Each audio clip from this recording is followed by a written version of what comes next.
เด็กน้อยบ่ฮู้บาปบ่ฮู้บุญเลี้ยงหมาดีก้อนปะโถถึกใจหลายคำนี่ถึกใจสุดยอดเลย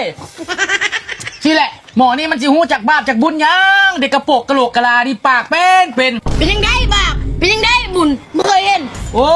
บ่เคยเห็นเดี๋ยวมึงก็เจอมึงจะเจอมึงจะฮู้เองดอก ก็แม่นตัวก็ยังไม่เคยเห็นบาปเป็นยังได้ล่ะเอามาให้เบิ่งมึงดูตายละ ไปถามมันนะถามมันนะครูบาอยู่วัดพุ่นน่ะไป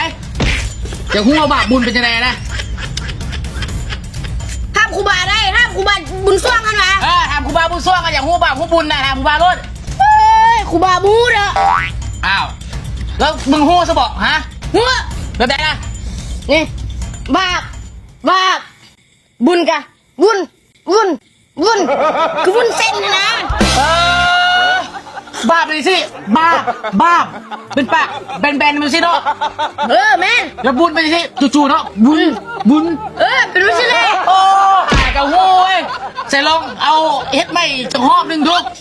มึง เอามาใกล้ๆดูกล่องมาใกล้ๆดู บาป บุญเด้ บุญ เจอระบบบาปบุญมึงไงโอ้โหเอาดีๆแม่หมอนี่ ไอ้ลงคุณเร็วๆดิ พุ่นขายเครื่อง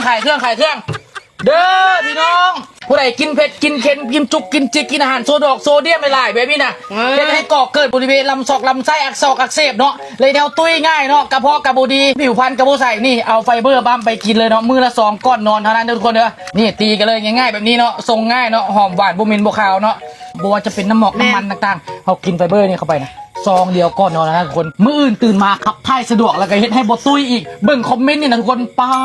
บางคนก็ลง5 โล3 โล6 โล10 โลก็มีนี่คนสนใจนี่โค